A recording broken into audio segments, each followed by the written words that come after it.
in the days when kings sat upon the throne of Judah, and Jerusalem stood between worship and wandering. The Lord spoke through prophets, not always with thunder, not always with armies. Sometimes he spoke through ordinary things. A linen belt, a river, a hidden place among the rocks. And there was a man named Jeremiah, called before birth, appointed to speak truth to a people who had forgotten the one who loved them. I was not born seeking this burden. I did not ask to stand before kings, priests, and nations. But the word of the Lord came unto me. Before I formed thee in the belly, I knew thee, and before thou camest forth out of the womb, I sanctified thee. And I ordained thee a prophet unto the nations. Ah, Lord God, behold, I cannot speak, for I am a child. Say not, I am a child, for thou shalt go to all that I shall send thee. Whatsoever I command thee, thou shalt speak. So I spoke, I wept, I warned, I pleaded. For the Lord loved his people, yet his people had wandered from him. Judah still had the temple. Jerusalem still had songs. But their hearts had begun to cling to other things: pride, idols, and false security. Go and get thee a linen girdle, and put it upon thy loins, and put it not in water. A fine belt, prophet, pure linen, strongly made, fit for a priest perhaps, or a man of honor. It is not for honor in the eyes of men. It is for the word of the Lord. The belt was no accident. In Israel, linen spoke of purity and sacred service. Why does he wear that belt every day? Perhaps it is another sign. Another warning. Let him speak if he must. Are we not the people of God? Is not the temple among us? You say, the temple of the Lord, the temple of the Lord, but your hearts are far from him. Obey my voice, and I will be your God, and ye shall be my people. But you have walked in the imagination of your own hearts. You have turned backward and not forward. The belt was close to Jeremiah, just as Israel was meant to be close to the Lord.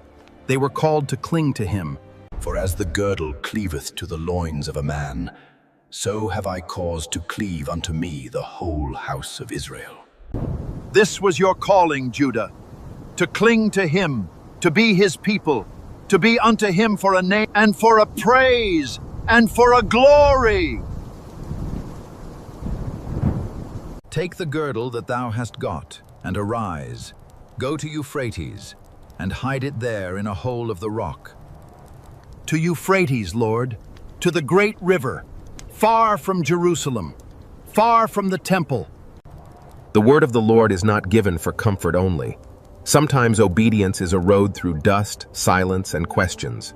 So Jeremiah journeyed to the Euphrates, the river that marked distance, exile, empire, and danger.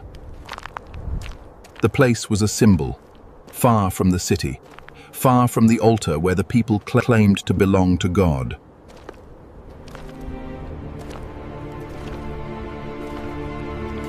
Here? Hide it.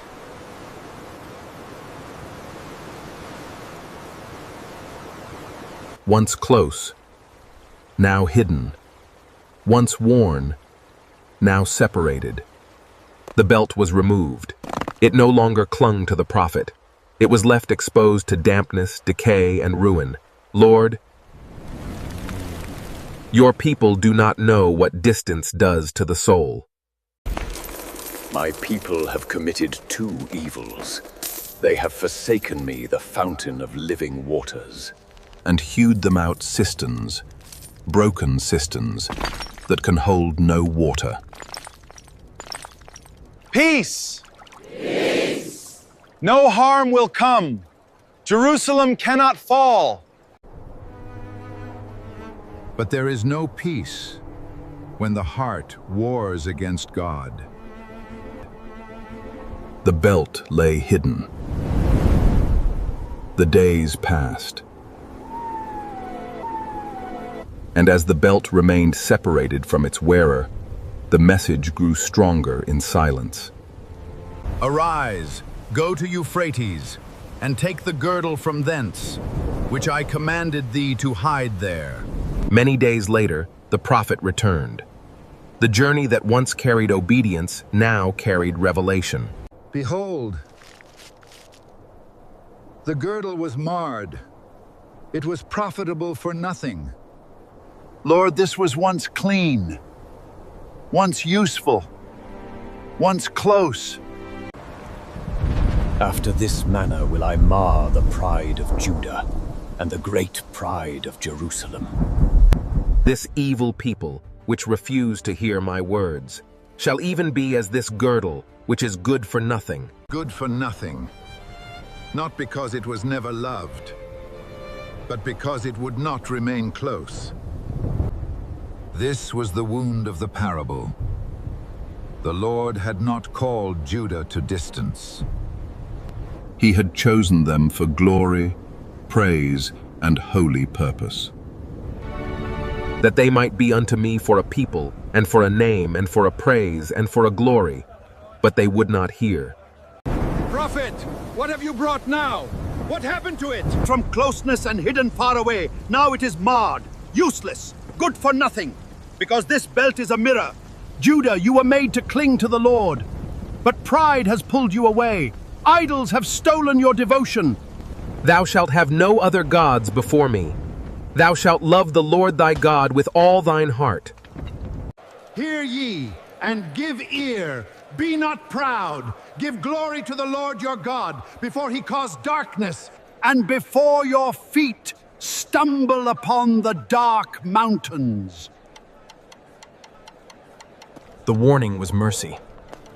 A wake-up call is loud because sleep can be deadly. The Lord was shaking his people. Is there still time? return!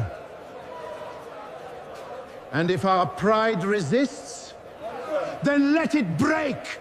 Do not trust in walls when your hearts have abandoned the Lord. He does not desire empty worship. He desires obedience.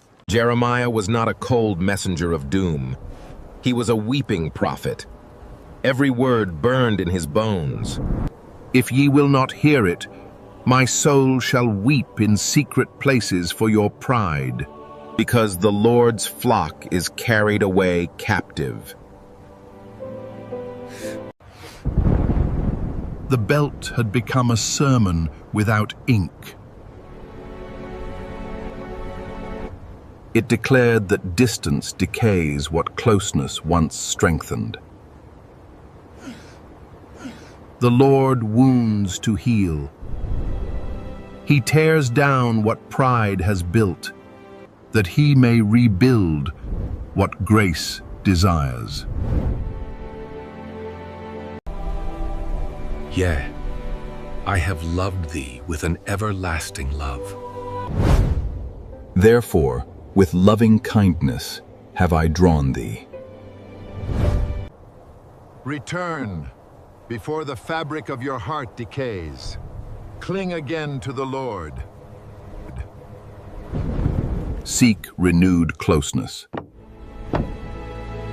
Listen for his voice, even in ordinary things.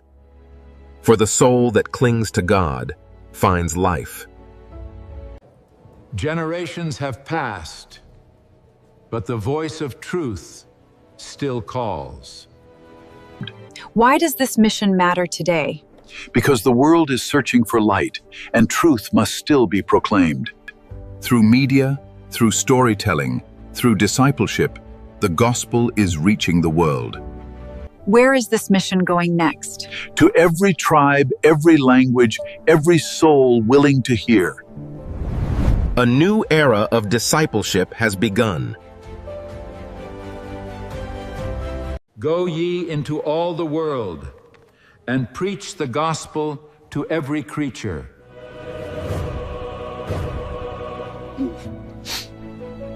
ABN changed my life. I found hope again. The message was never meant for one nation alone, but for the ends of the earth. What gives you hope for this generation? That even now, God is still calling people back to Him, and this gospel of the kingdom shall be preached in all the world. This is more than broadcasting. This is a global mission.